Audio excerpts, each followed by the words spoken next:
สวัสดีค่ะสวัสดีค่ะฉันสวัสดีฉันชื่อมิยาซากิไมโคะค่ะยินดีรู้จักค่ะสวัสดีค่ะhola a todos, ¿cómo están? Yo estoy estupendamente, gracias.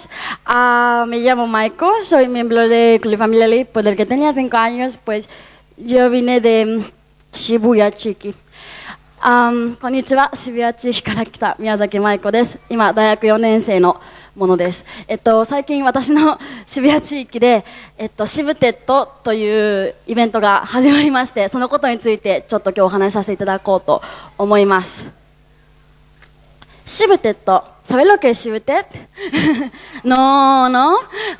Bueno, déjame explain.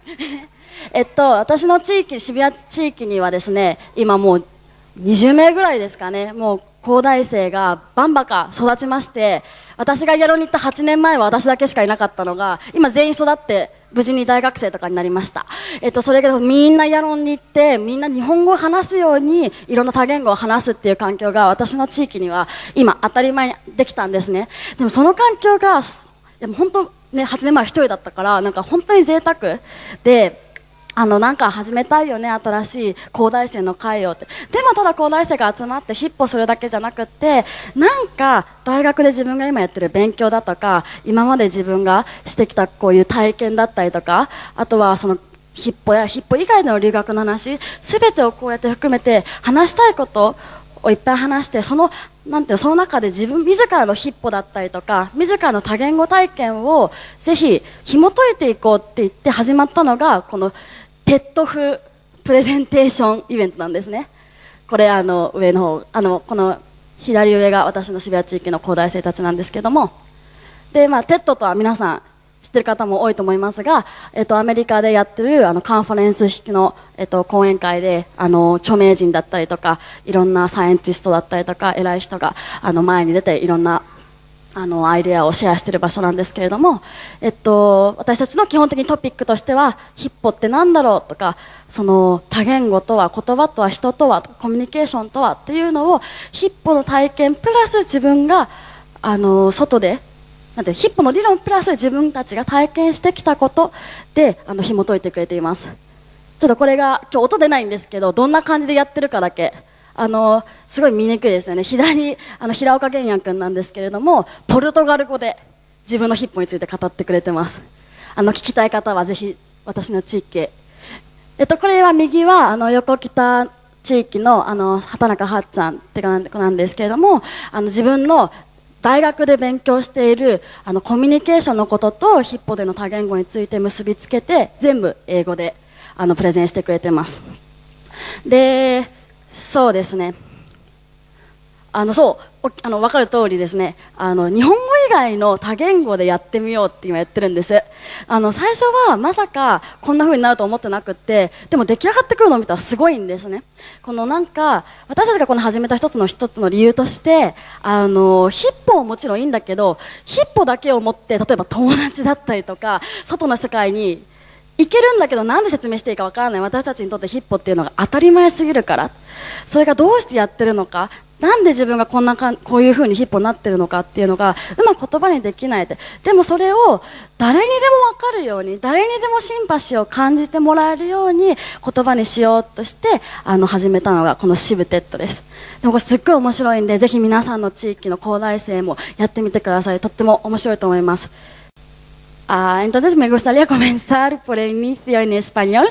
Hola a todos. Pues cuando tenía 5 años yo entré a la familia Lipo, pues mi madre decidió entrar. Pues sí. Muy joven, ¿no? Muy joven aquí. Cuando tenía 10 años yo fui a Rusia, ya por Rusia. Pues estaba llorando todos los días por 2 semanas. Bueno, y después pues me costaron como 5 años para olvidar la mala experiencia para ir a otro país, pero yo fui a Canadá con 15 años y sí. Y el año después yo fui a España, fue una experiencia maravillosa, pues España fue mi otro hogar donde lo amo muchísimo.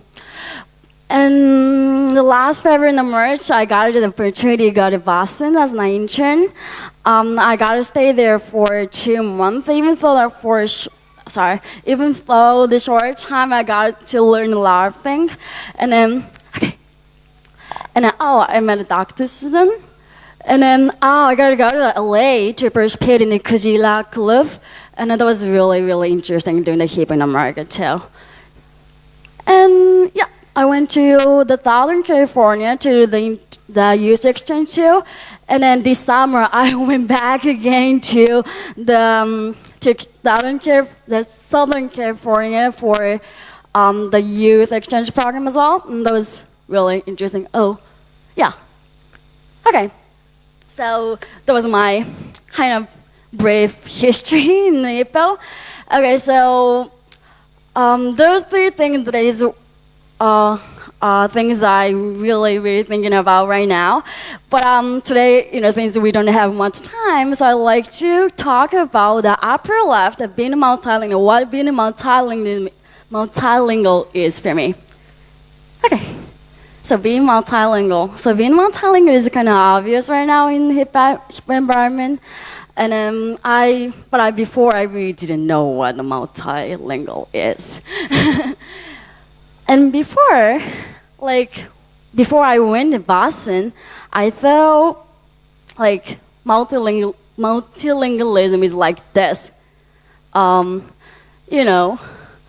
the languages they categorizing it into each rooms, and then maybe my brain could be out of 100%, 70% could be Japanese because I was born and raised in Japan, and maybe Spanish could be like quarter, and English could be 13%, and then others could be occupied like 2% of the brain. I thought, but after I went to Boston, I experienced a really interesting thing. When I went to Boston, I didn't speak only in English, but any languages. I spoke a lot of Spanish. I spoke a lot of Japanese as well, and sometimes Chinese, Korean. So not only English.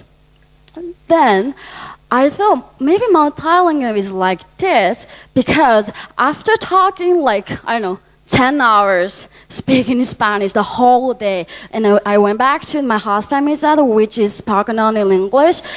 My Spanish ability really didn't bother me at all, to speak in English. The more Spanish you speak, the more English you can speak too. And the same thing happened to Japanese as well. It's oh, that's good. Maybe you don't have to switch the language. You can just say things in such language, whatever you want to talk, right? So, in this figure, you really cannot tell how many languages or what languages are there, what color is more strong, and what color is the strongest color, or something like this. Any languages. So, this is the imagine that I have right now about multilingualism. So, it's not about the number, it's not about the level. It's about how you can accept any languages, I guess. And then, of course, it can relate something like brain future, but I think multilingualism that we've talking about in Hippo is more about the heart, more about the mindset, I guess.